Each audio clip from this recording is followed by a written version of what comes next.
Welcome back, Lorcana players. It's Poisonous. Today we're going to count down the best cards in the new Azurite Sea expansion, which is hitting stores soon. This top 7 countdown is going to look at the cards that I think are going to be the most played and most useful cards. Not necessarily the most powerful. There's lots of cards in every expansion that seem like they would be quite strong, but really aren't playable or don't fit anywhere. So we're going to be focusing on cards that are going to show up in new meta decks and will have an impact on the game. Kicking off the steel countdown, we have King's Sensor Core. This item has 2 effects. The first one is Symbol of Royalty. Your Prince and King characters gain resist +1. And the second one is Royal Search. You can exert this item and pay 2 ink to reveal the top card of your deck. If it's a Prince or King character, you may put the card in your hand, otherwise put it back on the top of your deck. So it's a 3-cost inkable item. This is the follow-up to the Queen's Sensor Core from last set, which did everything the same except it gained a passive lore at the start of your turn instead of giving your characters resist +1. This item definitely seems like it could have some power in a Prince or King themed deck. Maybe paired along with Pride lands, you could, power up your characters and give them additional health and resist, making them pretty tough. Not sure what deck I would put this in right now, but I think that it's an item that is a bit better than the Queen Sensor Core and has the potential to see play in an item-based meta. So, I look forward to seeing somebody make a good deck with this one. At 6, we have John Silver, Ship's Cook. He's a 3-cost inkable 3/3. His ability, Hunk of Hardware, says when you play this character, chosen character can't challenge during their next turn. This allows him to protect one of your characters, especially against a tempo or challenge-oriented deck. I could see in a pirate deck, if you play a turn 2 Smee, oftentimes when you quest with it, the opponent is eager to trade with that character because he quests for 2, and John Silver would prevent them from being able to trade into Smee, for example. Since he's a captain, he also has good synergies for your pirate-based decks and cards that need captains on board, like the new Moana. So I think that this card is definitely going to see play in pirate decks that use steel. Number 5 on our countdown, we have Captain Amelia, Commander of the Legacy. She's a 1/4. She's a 4-cost inkable, quest for 2, and her abilities stem around pirate. First one is Driveling Galoots. This character can't be challenged by pirate characters, so she's a good answer to pirate decks. And her other ability, Everything Shipshape. While being challenged, your other characters gain resist +1. So her second ability, I think, is obviously the main reason to play her. Whenever other characters are being challenged, they're gaining resist +1. So she's kind of like Cogsworth, a different body. She doesn't have ward, but she is cheaper and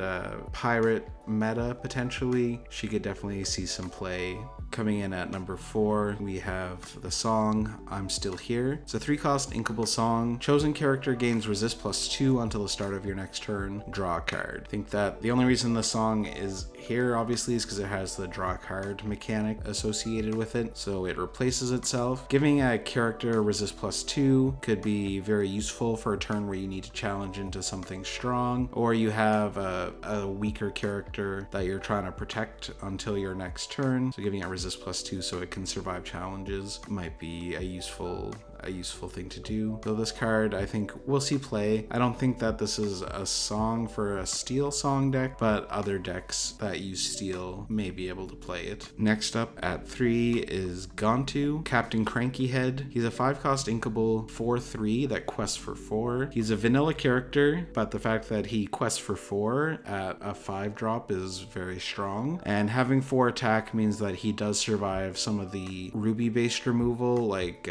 Brawl, Madame Medusa, Big Sisu, cards like that. So there's a potential that he'll survive long enough to quest at least once. I think that this card will definitely see play in steel decks and potentially some more mid-range decks. I also think that this card will be a menace in any seal draft type events because of the ability to quest for 4. At number 2, we have Wreck-It Ralph, Ham Hands. He's a legendary for the new steel cards. He's a 6-cost uninkable 4/4 that quests for 3. His ability, I Wreck Things. Whenever this character quests, you may banish chosen item or location to gain 2 lore. Notice that it doesn't say your item or locations. This means that you could banish opposing items or locations and gain additional lore for that. So he'd essentially quest for 5 and potentially remove, something really good for your opponent. I think that he's expensive and uninkable, so he's not going to be absolutely meta changing, but I think that his ability is strong, and I do anticipate that locations are going to be prevalent and items are going to be especially prevalent with this meta, with all the,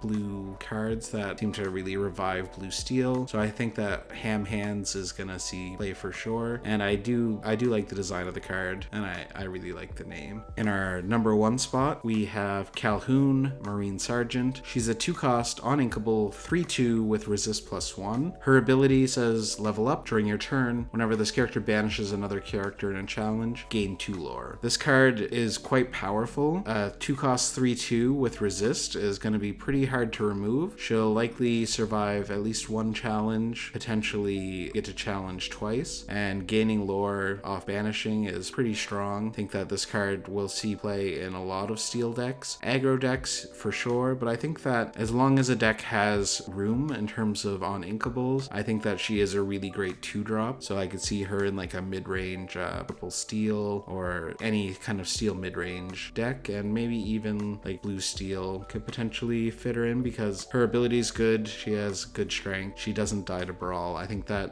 it's a little weird that she's probably the best steel card, that she's probably going to see more play than any of the steel legendaries will. But, I like the card, the design, and seeing new low-cost characters that are actually resilient enough to stick around is nice. Overall, I think that steel probably got the worst new cards this set in terms of playability and value. I think that steel has always been a leader in terms of play and in the meta, and this is probably the first expansion where I think that steel didn't do very well. It's kind of like Ruby last set.